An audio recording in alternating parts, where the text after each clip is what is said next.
Hello बच्चों, how are you. हम लोग अब आगे बढ़ेंगे। एक्टिविटी 1.2, टेक मूंग और ग्राम सीड्स एंड जर्मिनेट देम। थोड़ी सी मूंग और ग्राम यानी चने की सीड्स आप लेकर उसको जर्मिनेट करवा सकते हैं। सेलेक्ट 3 इक्वल साइज सीडलिंग, और उनमें से जो सीडलिंग निकले 3 बराबर साइजों को आप ले एंड टेक 3 एम्प्टी ग्लासेस और द सिमिलर वेजल्स, और 3 आप खाली ग्लास या फिर कोई भी एक जैसे वेजल्स ले सकते हैं। Mark them A, B and C to glass A. Add little amount of the soil mixture with a little amount of dung manure. आप ग्लास ए में थोड़ा सा सॉइल और उसमें थोड़ी सी काऊ की डंग मैन्योर को मिला करके यूज़ कीजिए। In glass B put the same amount of the soil mixed with the little urea, और सेकंड ग्लास में आपको सॉइल के साथ में यूरिया रखना है। Take the same amount of the soil in the glass C में भी आप उतना ही सॉइल रखिए विदाउट द एडिंग एनीथिंग, और उसमें आपको कुछ भी नहीं मिलाना है। Now pour the same amount of the water in each glasses, और तीनों ग्लासेस में आपको सेम अमाउंट ऑफ वाटर डालनी है। And plant the seedling in them, और वो जो सीडलिंग आपने ग्रो करवाई थी वो तीनों सीडलिंग को तीनों ग्लास में आपको डाल देना है, ग्रो करवाना है। Plant and keep them in the safe place and water daily, और उसको एक सेफ प्लेस में रख दीजिए और उसमें डेली पानी डालिए। After 7 to 10 days observe their growth, 7 से 10 दिनों के बाद आप उसकी ग्रोथ को ऑब्जर्व करिए। देखिए, इसकी फ़ोटो कुछ इस टाइप की आपको नज़र आएगी, जिसमें आपको साफ दिख रहा है कि दो बच्ची है जो एक्सपेरिमेंट कर रही है और जिसमें उसने सीडलिंग को ग्रो करवा रही है। और next 1 A, B and C glasses आपको दिख रहे हैं, जिसमें अलग अलग सीड में अलग अलग सीडलिंग किस टाइप से ग्रो की है वो उसकी फ़ोटो आपको विजिबल है। Did plants in all the glasses grow at the same pace, क्या तीनों ग्लासेस में सेम तरीके से प्लांट ग्रो की है। विच क्लास सोड बेटर ग्रोथ ऑफ प्लांट्स, कौन से ग्लास में सबसे अच्छी ग्रोथ हुई है प्लांट की। In which glass was the growth fastest, और कौन से ग्लास में सबसे तेज ग्रोथ हुई है। Fertilisers are the chemicals which are rich in the particular nutrients. Fertiliser एक ऐसा केमिकल है जिसमें किसी खास न्यूट्रिएंट्स की अधिकता होती है। How are they different from the manure, question उठता है कि ये फर्टिलाइज़र मैन्योर से कैसे अलग होते हैं। Fertilisers are the produced in the factory, fertilisers factory में प्रोड्यूस किए जाते हैं। Some examples of the fertilisers are, कुछ एग्जांपल्स हैं जैसे urea, ammonium sulphate, super phosphate, potash, NPK यानी कि nitrogen, phosphate and potassium. The use of the fertilisers has helped the farmers to get the better yield of the crops such as the wheat, paddy and the maize. Fertiliser का इस्तेमाल करके किसी भी plants के growth को ज़्यादा अच्छी तरीके से किया जा सकता है और बेहतर यील्डिंग की पाई जा सकती है, यानी कि बेहतर पैदावार पाई जा सकती है। But excessive use of the fertiliser has made the soil less fertile, लेकिन अगर इसी फर्टिलाइज़र का इस्तेमाल अगर हम ज़्यादा करने लगे तो सॉइल क्या हो जाएगा, लेस फर्टाइल हो जाएगी, यानी कि वो इसकी फर्टिलिटी कम हो सकती है। Fertilisers have also become a source of the water pollution, और साथ ही यही फर्टिलाइज़र जब पानी से मिलते हुए छोटी मोटी नदियों में जाकर के मिल जाते हैं सॉइल के होते हुए, इरोजन होते हुए, तो ये एक बहुत बड़ा पॉल्यूशन, वाटर पॉल्यूशन का काउज बनते हैं। Therefore in order to maintain the fertility of the soil we have to substitute the fertilizer with the organic manure or the leave the field uncultivated in the between two crops। इसलिए fertilisers का इस्तेमाल हमें कम से कम करना चाहिए। इसके लिए आप नेचुरल फर्टिलाइजर इट मीन्स और मैन्योर या किसी भी ऑर्गेनिक मैन्योर का इस्तेमाल कर सकते हैं, या फिर अपने फील्ड को बीच में लीव दे करके आप अनकल्टिवेटेड लैंड थोड़ी दिन के लिए रख सकते हैं। इससे आपके सॉइल की फर्टिलिटी फिर से रीन्यू हो जाती है। The use of the manure improves soil textures as well as its water retaining capacity. It replenishes the soils with the nutrients। अगर आप सॉइल्स को कुछ दिनों तक इनकल्टिवेट अगर करके रख दें या अनकल्टिवेटेड कर दें या फिर उसमें मैन्योर मिला दें तो इसकी वाटर को रिटेन करने की शक्ति, यानी कि वाटर को पकड़ने की शक्ति बढ़ जाती है, और साथ ही साथ में इसकी सॉइल की न्यूट्रिएंट्स की क्षमता भी फिर से रिप्लेनिश हो जाती है, यानी कि फिर से पूर्ति हो जाती है। And method of the replenishing the soil with the nutrients is through the crop rotation. एक और मेथड है जिसके द्वारा आप सॉइल की न्यूट्रलिटी न्यूट्रिएंट्स की पावर को आप बढ़ा सकते हो, उसे हम लोग क्रॉप रोटेशन कहते हैं। इट मीन्स कि एक क्रॉप के ग्रो करवाने के बाद हम लोग दूसरा क्रॉप ग्रो करवाएंगे जो उसके न्यूट्रिएंट्स, सॉइल की न्यूट्रिएंट्स की शक्ति को बढ़ा दे। This can be done by the growing the different crops alternatively and alternately earlier the farmers in the northern India used to grow the legumes as fodder in one season and the wheat in the next season. पहले के ज़माने में northern India में खास करके लोग जैसे कि अगर कोई वीट ग्रो करवा रहे तो उसके बीच में कोई लेग्यूम्स एज ए फूडर की तरह वो ग्रो करवा दिया करते थे, यानी कि दाल के प्लांट में पल्सेस के प्लांट को ग्रो करवा दिए जाते थे, जिससे सॉइल में वापस से नाइट्रोजन की शक्ति बढ़ जाती थी और हमारा सॉइल रिप्लेनिश हो जाता था। And this help in the replacement of the soil with the nitrogen. जैसे आप जानते हो और पहले भी पढ़ चुके हो कि जो भी लेग्यूमिनस प्लांट होते हैं उसमें से उसके रूट नोड्यूल्स में पाए जाने वाले राइजोबियम बैक्टीरिया से सॉइल में फिर से नाइट्रोजन की शक्ति बढ़ जाती है। Farmers are being encourage to adopt this practice, और फार्मर्स को बार बार ये कहा जाता है कि आप इस चीज़ को प्रैक्टिस में ले करके आइए। In the previous classes you have learned about the rhizobium bacteria. आपने पहले भी पढ़ा होगा कि राइजोबियम बैक्टीरिया क्या होता है। राइजोबियम एक ऐसा बैक्टीरिया है जो कि लेग्यूम्स प्लांट के रूट नोड्यूल्स में पाया जाता है और वो सॉइल के वो एटमॉस्फेयर के नाइट्रोजन को ले करके वो इस फॉर्म में चेंज कर नाइट्रेट या नाइट्राइट के फॉर्म में चेंज कर देता है ताकि प्लांट उसे सॉइल से आराम से ले सके। They fix the atmospheric nitrogen, वो एटमॉस्फेरिक नाइट्रोजन को फिक्स कर देते हैं। आगे देखेंगे क्वेश्चन है हमारा difference between fertiliser and manure. ये आपका बहुत इंपॉर्टेंट क्वेश्चन है। फर्टिलाइजर और मैन्योर के बीच में एक क्या डिफरेंस होता है। जैसा कि बच्चों मैं आपको बता चुकी हूँ कि फर्टिलाइजर क्या होता है और मैन्योर क्या होते हैं। देखते हैं यहाँ क्या लिखा हुआ है। Fertiliser is a man made inorganic salt. Fertiliser आदमी के द्वारा इनऑर्गेनिक सॉल्ट होता है, बनाया हुआ और इनऑर्गेनिक सॉल्ट है, जबकि मैन्योर क्या है, ये नेचुरल सब्सटेंसेस के द्वारा बना हुआ है जो कि कैटल डंग या फिर प्लांट रेसिड्यूज के वेस्ट मटेरियल्स होते हैं। एंड फिर से फर्टिलाइजर पे आएंगे। Fertiliser is prepared in the factory, वो तो फैक्ट्री में बनेगी फर्टिलाइजर, लेकिन मैन्योर कहाँ बनेगी, वो हमारे फील्ड में बनती है। ये तो प्लांट्स और एनिमल्स के ही वेस्ट होते हैं, इससे फैक्ट्री की जरूरत ही नहीं है। नेक्स्ट हम लोग फिर से फर्टिलाइजर देखेंगे। Fertiliser does not provide any humus to the soil. कोई खास ह्यूमस प्रोवाइड नहीं करती है फर्टिलाइजर हमारे सॉइल को, जबकि मैन्योर हमारे सॉइल को बहुत ज़्यादा ह्यूमस प्रोवाइड करती है। फर्टिलाइजर को देखेंगे। Fertilisers are very rich in the plant nutrients like the nitrogen, phosphorus and the potassium.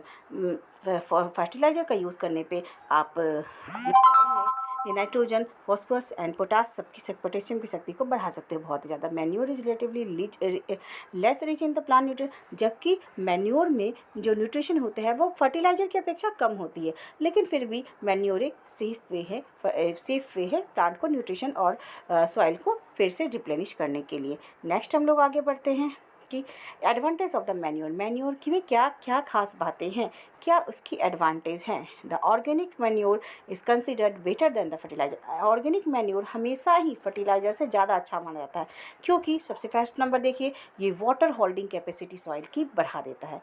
ये सॉइल को पोरस बनाता है, जिससे वो एक्सचेंज ऑफ द गैसेस बहुत आसानी से कर सके, और साथ ही साथ में ये सॉइल फ्रेंडली होता है, माइक्रो फ्रेंडली होता है, जिसके कारण सॉइल में माइक्रोब्स की संख्या बढ़ पाती है, और साथ ही ये सॉइल के टेक्सचर को भी बहुत अच्छा करता है। तो इस तरह से हमारा मैन्योर और फर्टिलाइजर के बीच में जो डिफरेंस था हमने बहुत अच्छे तरीके से देख लिया।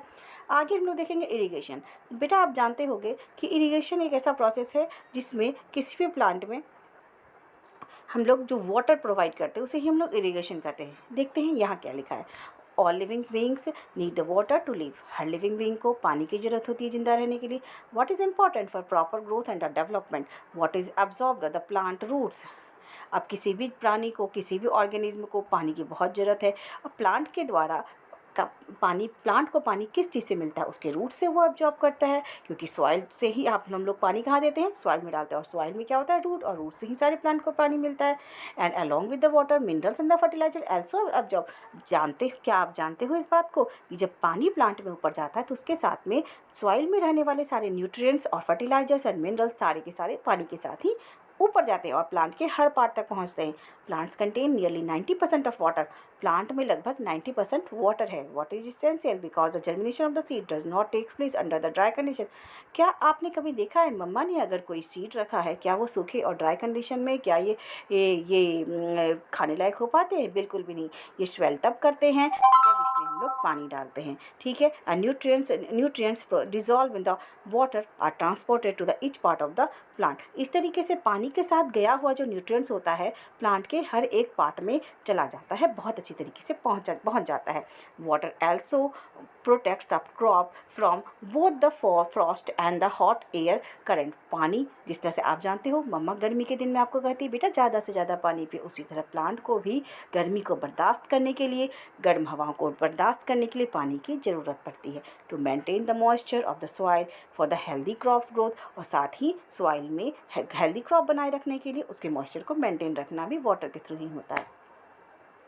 Fields have to be watered regularly. Field में यानी खेतों में हमेशा ही पानी डालते रहना चाहिए। The supply of the water to the crops at the regular interval is called the irrigation. अगर पानी का सप्लाई क्रॉप्स में रेगुलर इंटरवल पे बीच बीच में किया जाए, इसे ही हम लोग क्या कहते हैं, इरीगेशन कहते हैं। The time and the frequency of the irrigation varies from the crop to crop, soil to soil and the season to season. किस क्रॉप में कितना पानी, कब पानी डालना है, ये डिपेंड करेगा कि वो कौन से सीजन का क्रॉप है और किस टाइप का सॉइल है, इस पर डिपेंड करेगा। In summer the frequency of the watering is higher, जबकि समर में पानी की मात्रा ज़्यादा चाहिए होती है। Why is it so? ऐसा क्यों होता है? आप सोचो क्यों होता है? क्योंकि समर है, सनलाइट ज़्यादा होती है। सनलाइट में कौन सी क्रिया सबसे ज़्यादा होगी? यस, ट्रांसक्रिप्शन की क्रिया सबसे ज़्यादा होगी। ट्रांसपिरेशन की क्रिया सबसे ज़्यादा होगी due to the increase rate of the evaporation. Water का इवोपोरेशन बहुत ही ज़्यादा होगा, जिस कारण से पानी भी ज़्यादा चाहिए होता है। Oh, I am very careful this year about the watering the plants. Last summer plants dried up and died up. पहले वो सोच रहा है कि वाह, इसी कारण से शायद लास्ट ईयर हमारे घर का प्लांट सूख गया था क्योंकि मैंने पानी नहीं डाला था। इस साल तो मैं अच्छे से पानी डालूंगा। अब देखेंगे हम लोग कि सोर्सेस ऑफ द इरीगेशन क्या होता है, यानी कि पानी हम लोग किस किस तरीके से डाल सकते हैं। The sources of the water for the irrigation are the wells, tubewells, ponds, lakes, rivers, dam और कैनाल। अलग अलग जगह अलग अलग तरीके से पानी फील्ड में दी जा सकती है, जैसे कि कहीं ट्यूबवेल की सहायता से, कहीं पॉन्ड, कहीं लेक, कहीं वो रिवर्स, कहीं डैम एंड कहीं कैनाल के थ्रू हम लोग डाल सकते हैं।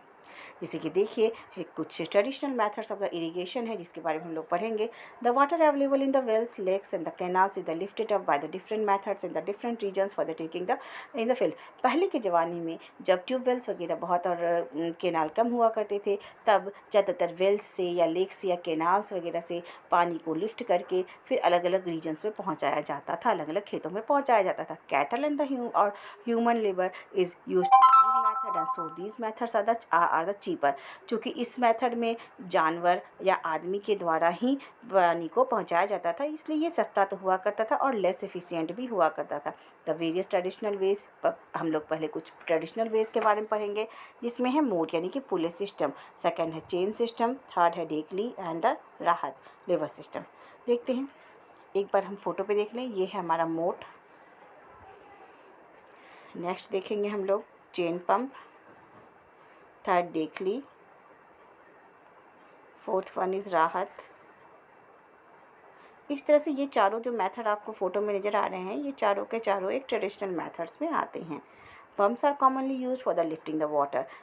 पानी को ऊपर लाने के लिए ज़्यादातर पंप का यूज़ किया जाता है। Diesel, biogas, electricity and the solar system, solar energy is use to run this pumps. इस पंप को चलाने के लिए डीजल चाहिए, बायोगैस चाहिए, इलेक्ट्रिसिटी चाहिए या सोलर एनर्जी की ज़रूरत होती है। नेक्स्ट हम लोग देखेंगे कुछ मॉडर्न मेथड्स ऑफ इरिगेशन हैं जो कि आज के युग में इस्तेमाल होते हैं। Modern methods of irrigation help us to use the water economically. The main methods used as a follows. Modern methods कुछ खास इस तरह है। पहला number sprinkler method. This system is more useful on the uneven land where the sufficient water is not. जहाँ पे पानी की कमी है और लैंड कैसा है, अनइवन है, मतलब उभर खाबर ज़मीन है, ऐसे जगह पे स्प्रिंकल वाटर बहुत अच्छी होती है। दस परपेंडिकुलर और pipes having the rotating nozzles on tap. Tap पे एक नोजल्स लगी रहती है जो कि घूमती रहती है, और परपेंडिकुलर बिल्कुल 90 डिग्री एंगल पे रहेगी और ये चारों तरफ ये नोजल्स घूम घूम करके पानी जो है छिड़काव करती है। और join to the main pipeline, और इस नोजल्स को मेन पाइपलाइन से ज्वाइन कर दिया जाता है एट रेगुलर इंटरवल पर। When the water is allowed to flow through the main pipe under the pressure with the help of the pump, it escapes from the rotating nozzles. जैसे ही main pipe में पानी आता है ये nozzles से होता हुआ ये पाइप से होता हुआ नोजल्स तक पहुंच करके अलग अलग जगह रोटेट होकर के पानी को पहुंचा दिया जाता है खेतों में। It gets sprinkled on the crop as if it is raining. इस तरीके से स्प्रिंकल खेत पर होता है जैसे कि लग रहा हो बारिश हो रही हो। Sprinkler is very useful for the lawns, coffee plantation and the several. जो ये स्प्रिंकल मेथड है कॉफ़ी प्लांटेशन या बहुत सारे ऐसे क्रॉप्स प्रोडक्शन में बहुत ही इंपॉर्टेंट होता है। नेक्स्ट हम लोग देखेंगे ड्रिप सिस्टम किसे कहते हैं। In this system the water falls drop by drop directly near the drops, directly near to the root of the plants. जैसे कि आप इस वाली फ़ोटो में अच्छी तरीके से आपको दिख रहा होगा कि ये जो पाइप लगी हुई है इसकी कनेक्शन प्लांट के डायरेक्ट रूट के पास में ये आकर के कनेक्ट करके दी गई है, ताकि जो है जितने पानी इनके रूट के में चले जाए बिल्कुल डायरेक्ट रूट पे चले जाए और प्लांट अच्छे से ग्रो कर जाए। देखते हैं हम लोग पढ़ते हैं। So it is called the drip system, इसलिए हम लोग इसे ड्रिप सिस्टम कहते हैं। ड्रिप बाय ड्रिप पानी गिरती है और पानी का वेस्टेज बिल्कुल नहीं होता है। It is the best technique for the watering fruits के लिए। पानी वाले जो फ्रूट जैसे वाटरमेलन हो जाती है या फिर मस्क मिलन हो जाती है, वैसे फ्रूट्स के लिए बहुत अच्छा होता है और द ट्रीज़ के लिए। And the water is not wasted at all, वाटर बिल्कुल वेस्ट नहीं होता। It is a boon of the regions where the availability of the water is poor. ये बहुत अच्छा वैसे जगहों के लिए है जहाँ पर पानी की थोड़ी सी कमी होती है। ओके बेटा, हमने आज इरिगेशन भी ख़त्म कर लिया है। नेक्स्ट हम लोग सेकंड इसके बाद की वीडियो में मिलते हैं और देखते हैं इसके आगे क्या है। Okay, bye bye.